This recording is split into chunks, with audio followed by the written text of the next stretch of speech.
नमस्कार, मैं हूं लक्ष्मी उपाध्याय और आप देख रहे हैं महाशिवरात्रि पर हमारा खास शो। 8 मार्च को महाशिवरात्रि का त्यौहार है। इस बार ये त्यौहार बेहद खास है क्योंकि 300 साल बाद महाशिवरात्रि पर कई दुर्लभ योग बन रहे हैं। जी हां, महाशिवरात्रि का त्यौहार इस बार एक साथ कई शुभ योगों के बीच मनाया जाएगा। इस दिन सर्वार्थ सिद्धि योग समेत 4 शुभ योग एक साथ बन रहे हैं, जो इस दिन की पूजा को बहुत ही ज्यादा शुभ फल देने वाला बना रहे हैं। कौन कौन से हैं वो अति शुभ योग, इस पर चर्चा करने के लिए हमारे साथ मौजूद हैं ज्योतिषाचार्य वाई राखी जी। राखी जी, बहुत स्वागत है आपका हमारे खास। नमस्कार। सबसे पहले सवाल तो यही है कि शिवरात्रि पर क्या कुछ खास योग बन रहा है? पहले तो देखने वाले सभी दर्शकों को महाशिवरात्रि की हार्दिक शुभकामनाएं। महाशिवरात्रि शक्ति का पर्व है और इस बार जो योग बन रहे हैं उसमें शुक्रवार है। शुक्रवार हम लक्ष्मी की पूजा करते हैं और ये शक्ति का दिन होता है। और ये बात भी आप नहीं भूल सकते कि इंटरनेशनल वुमेंस डे भी है इस दिन, यानी कि वैसे भी शक्ति का ही दिन है। और इस बार जो योग बन रहे हैं वो बेहद खास हैं क्योंकि इस बार शिव योग बन रहा है, सर्व सिद्धि योग बन रहा है। उसके साथ मैं आपको बता दूं, फागुन मास की कृष्ण पक्ष की चतुर्दशी को शिवरात्रि मनाई जाती है। और इस बार ये योग के साथ बहुत खास बात यह है कि 4 पहर की पूजा होगी, शिव योग होगा और त्रिकोण का जो ये योग बन रहा है ये बेहद ही खुशी देने वाला योग है, सभी कामनाओं को पूर्ण करने वाला योग है क्योंकि इस बार आपको कुंभ और मकर का तो चंद्रमा मिलेगा और इसके साथ आपको सूर्य के साथ जो है बुध बैठे हुए हैं और ये अपने आप में बहुत खूबसूरत योग है। सूर्य, बुध और शनि आपको तीनों के तीनों कुंभ राशि के अंदर मिलेंगे। ये एक बहुत त्रिकोण का योग बनता है जिसमें सभी मनोकामनाएं पूर्ण होती हैं। और सबसे बड़ी बात, जब सूर्य और बुध मिलते हैं तो इसे बुध आदित्य योग बोलते हैं। पूरे पहर की पूजाएं मिलेंगी, महालक्ष्मी का दिन शुक्रवार का और शिव योग का साथ में होना, और इस दिन प्रदोष भी है। तो अपने आप में इतने सारे सहयोग सच में 300 साल के बाद मिल रहे हैं। शिवरात्रि मनाते क्यों हैं ये भी समझना होगा। इस दिन शिव और पार्वती का विवाह तो हुआ था लेकिन शिवलिंग भी प्रकट हुआ था। शिवलिंग धरती पर या शिवलिंग की पूजा जिस दिन सबसे पहले शुरू हुई थी वो दिन शिवरात्रि का ही दिन था। मतलब 2 महापर्व और ऊपर से इंटरनेशनल वुमेन्स डे। तो जाना आपने कि किस तरीके से खास योग इस बार बन रहे हैं, लेकिन सवाल ये भी है कि इन खास योगों का किन किन राशियों को सबसे ज़्यादा लाभ मिलेगा, ये भी हम जान लेते हैं। राखी जी, कौन कौन सी वो राशियां हैं जिनको इन खास योग का सबसे ज़्यादा लाभ मिलने वाला है? कुंभ राशि को, और कुंभ राशि के साथ मिथुन और मीन राशि को, क्योंकि आप ही की राशि पर चल रही है शनि की सारसती। मैं आपको बता दूं कि लाभ मिलने के लिए कर्म भी करने पड़ते हैं। Just believe in Karma. अगर आप 12 राशियों की बात करो तो महादेव 12 की 12 राशियों की मनोकामना पूर्ण करेंगे। लेकिन मकर, कुंभ और मीन जिनके ऊपर चल रही है शनि की सारसती, अगर कुछ रेमेडीज और उपाय कर लें तो यकीनन आप अगर व्रत रख लें, इस पूरी रात जाग लें, क्योंकि इसे निशा की रात कहते हैं ये रात, और जो कृष्ण जी का जन्म हुआ था कृष्ण जन्माष्टमी की रात, ये 2 रातें सोने की नहीं होती हैं। इन रात्रि में जागरण करके प्रभु की पूजा करनी चाहिए। और जैसे भी आपको पता चल रहा है शिवरात्रि, आपको सुनने से ही पता लग रहा है कि ये पूजा रात्रि में की जाती है क्योंकि शिवरात्रि का जो मुहूर्त शुरू हो रहा है वो शाम को 6 बजे से शुरू हो रहा है। और उस निशा टाइम कहते हैं जिसे निशा काल, उस टाइम पर पूजा शुरू हो रही है 8 मार्च को। लेकिन इसमें उदया तिथि का कोई लेना देना नहीं है क्योंकि शिवरात्रि की पूजा तो प्रदोष काल में ही होती है। तो हम आपको बता दें कि 8 तारीख से लेके अगले दिन 9 मार्च तक आपके पास 24 घंटे हैं प्रभु की पूजा करने के लिए। लेकिन सबसे महत्वपूर्ण रात है आपके लिए 8 मार्च शुक्रवार का दिन, और इस दिन के जो नक्षत्र बन रहे हैं वो भी शनि का नक्षत्र बन रहा है सुबह 10:51 से, जो अपने आप में बहुत लाभदायक है और आपकी हर मनोकामना को पूर्ण करने वाला है। इसलिए मकर, कुंभ और मीन राशि वाले ज्यादा पूजा करें। तो ये 3 राशियों वाले ज़्यादा पूजा करें। 24 घंटे का वक्त जैसा कि राखी जी ने बताया। और भी कुछ सवाल है जो हम पूछ लेते हैं। जाहिर है कि कुछ ऐसे भी उपाय होंगे जिन्हें करने से मनचाही मुरादें पूरी हो सकती हैं, तो वो भी उपाय राखी जी से जान लेते हैं। राखी जी, सिलसिलेवार बताएं कि इस शुभ दिन कौन कौन से वो उपाय करने चाहिए, क्योंकि जाहिर है साल में एक बार ये आता है त्यौहार और हर किसी को ये उम्मीद रहती है कि भगवान भोलेनाथ को इस दिन खुश करने के लिए बहुत ज़्यादा आपको मेहनत नहीं करनी पड़ती है, थोड़ी सी पूजा आप करते हैं वो प्रसन्न हो जाते हैं। तो ऐसे कौन कौन से उपाय करने चाहिए, कैसे पूजा पाठ करना चाहिए जो मनोकामनाएं पूरी हों? पहले आप मुहूर्त को समझ लीजिए, क्योंकि अगर आपने मुहूर्त समझ लिया तो आप पूजा को भी समझ लेंगे। क्योंकि मैं बता दूं शिवरात्रि में 4 पहर की पूजा होती है। आइए मैं आपको मुहूर्त बता दूं। स्वर्ण नक्षत्र का स्वामी जो है वो कौन है? वो शनि है। और सुबह 10:51 से श्रवण नक्षत्र लग जाएगा। हम बता दें कि आपको सबसे पहले तो ब्रह्म मुहूर्त में पूजा करनी चाहिए। ब्रह्म मुहूर्त से बेहतर कोई पूजा नहीं होती अगर आप सुबह 4 बजे उठ के पूजा करें। लेकिन प्रथम पहर की पूजा शुरू हो रही है 6:25 से रात्रि 9:28 तक, जिसे प्रदोष काल कहते हैं। दूसरा पहर की पूजा शुरू हो रही है 9:28 से लेके 12:31 तक। तीसरे पहर की पूजा शुरू हो रही है रात्रि 12:31 से सुबह 3:34 तक। और चौथे पहर की पूजा शुरू हो रही है 3:34 से लेके 6:37 तक। और जिसे हम कहते हैं निशा काल।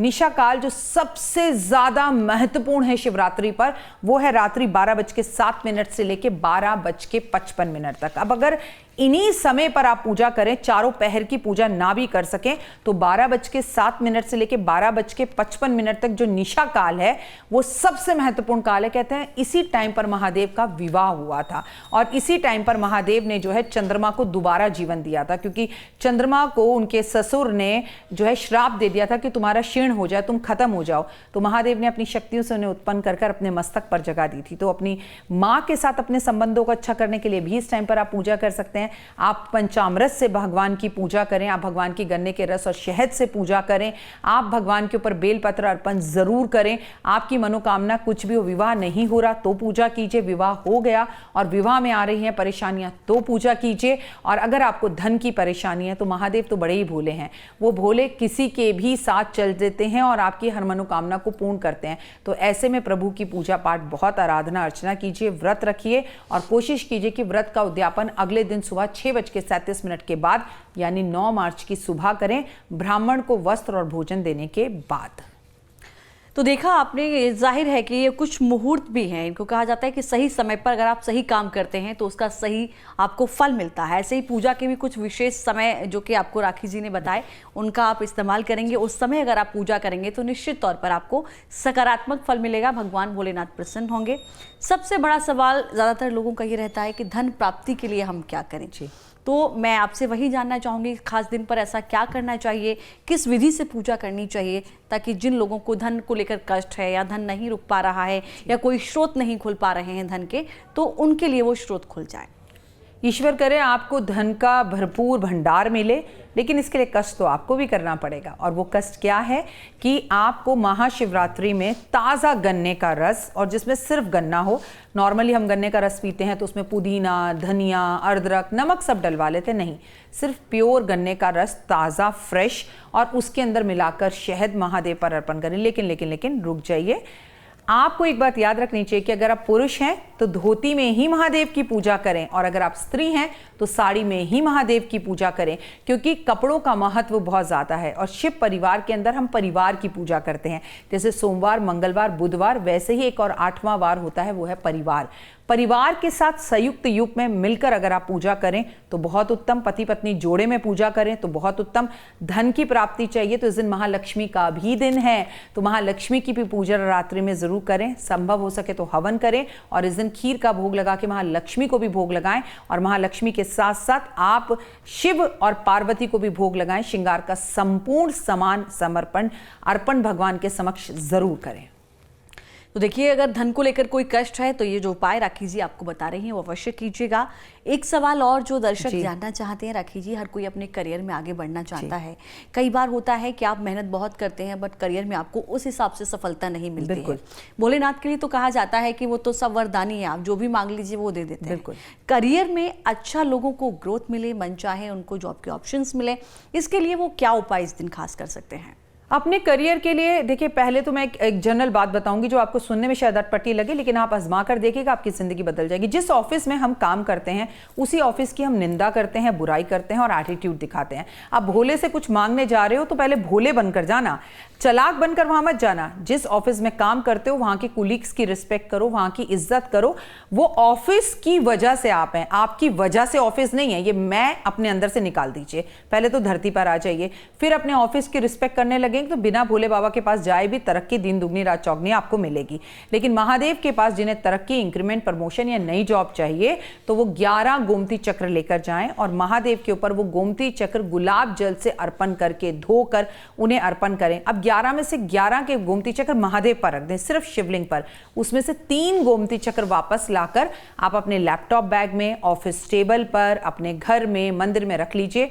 3 महीने में आपको इंक्रीमेंट, प्रमोशन या कोई बड़ी अपॉर्चुनिटी 100% मिलेगी, बट मन से करना। क्या किरण जी आगे? ये तो पूछ लिया था ना। अच्छा ठीक है। तो आपने जाना कि करियर में किस तरीके से आपको ग्रोथ मिल सकती है, लेकिन आपको किस किस के लिए क्या क्या उपाय करने हैं, कैसे पूजा करनी है, ये तो जान लिया। लेकिन ये भी जानना जरूरी है राखी जी कि इस दिन क्या कुछ करना है और क्या कुछ नहीं करना है। चलिए, क्या करना है बाद में बता दूं, क्या नहीं करना है ये पहले बता देती हूँ। इस दिन काले नीले कपड़े नहीं पहनने, इस दिन किसी को पैसे उधार नहीं देने, इस दिन किसी के घर की सफ़ेद चीज़ नहीं खानी है, इस दिन किसी को अन्न दान ज़रूर करना है, इस दिन आपको महादेव के ऊपर हल्दी अर्पण नहीं करनी, केतकी के पुष्प अर्पण नहीं करने, महादेव पर नारियल का पानी अर्पण नहीं करना, महादेव पर कुमकुम अर्पण नहीं करना। ये सब चीज़ें महादेव पर अर्पण करना वर्जित हैं। दूसरी बात, घर में गृह कलेश नहीं करना, लहसुन प्याज नहीं खाना, नॉनवेज नहीं खाना, नाखून नहीं काटने, बाल नहीं काटने, गुस्सा नहीं करना। सबसे पहली बात, महाशिवरात्रि पर व्रत रखें ना रखें लेकिन अल्प भोजन करें। मतलब सब लोग व्रत नहीं रख पाते लेकिन कम खा लीजिए ना, 4 रोटी की जगह 1 खा लीजिए, लहसुन प्याज की जगह जीरे का भोजन कर लीजिए और खाने से पहले किसी को दान जरूर कीजिए, माता पिता के पैर जरूर छुइए, पति देव से मांग जरूर भरवाइए, महादेव की बाल खोलकर पूजा बिल्कुल मत कीजिए, निंदा और बुराई करने से बचिए, नेगेटिव लोगों के पास मत बैठिए और इस दिन आलस, सोना और इधर उधर की बातों में समय बर्बाद करने की जगह पर शिव चालीसा पढ़िए, महादेव के नाम लीजिए, जितनी ज़्यादा पूजा आराधना अर्चना कर सकते हैं सासू माँ की सेवा कीजिए, पति से अपनी मांग जरूर भरवाइए, पति देव के पैर जरूर छुइए। आप जितना भी कमाती क्यों ना हो, आप जितनी भी सक्सेस क्यों ना हो, लेकिन रिश्ते में और औहदे में पति का मुकाबला हमसे ऊंचा ही होता है और ऊंचा ही मानिए। तो याद रखिए कि शिव और पार्वती के अंदर हमेशा शिव शक्ति कहा जाता है, शक्ति शिव कहा जाता है। दोनों एक ही सिक्के के 2 पहलू हैं। ना आप कम है ना आपके पतिदेव कम है। इस दिन खीर जरूर बनाएं, खीर और भंडारा लोगों में बांटें, जरूरतमंदों के लिए ज़रूरत की चीज़ें मुहैया करवाइए, उनको जो चाहिए वो उन्हें दान पुण्य ज़रूर कीजिए, अच्छे कर्म कीजिए, पेड़ पौधों की सेवा कीजिए और हाँ, बेल भगवान पे अर्पण करना। और कुछ महिलाएं ऐसी होंगी जिन्हें दुर्भाग्यवश इस टाइम पे पीरियड्स होंगे या वो किसी कारण से उन 5 दिन मंदिर में नहीं जा पा रही होंगी, तो उनसे मैं ये निवेदन करूंगी कि बहुत उत्तम होगा कि आप जो है ना उस जगह पर शिवलिंग की पूजा करने की जगह पर बेल के पेड़ की पूजा करें। आपको शिव की पूजा के बराबर ही फल की प्राप्ति होगी। तो चलिए, आपने जाना है कि इस बार शिवरात्रि पर कितने महासंयोग बन रहे हैं, उसमें कैसे कैसे आपको पूजा करनी है, कैसे भगवान शिव को प्रसन्न करना है, कैसे उनकी आराधना करनी है। राखी जी, आपने तमाम उपाय बताए, उसके लिए बहुत शुक्रिया, बहुत धन्यवाद। हर हर महादेव।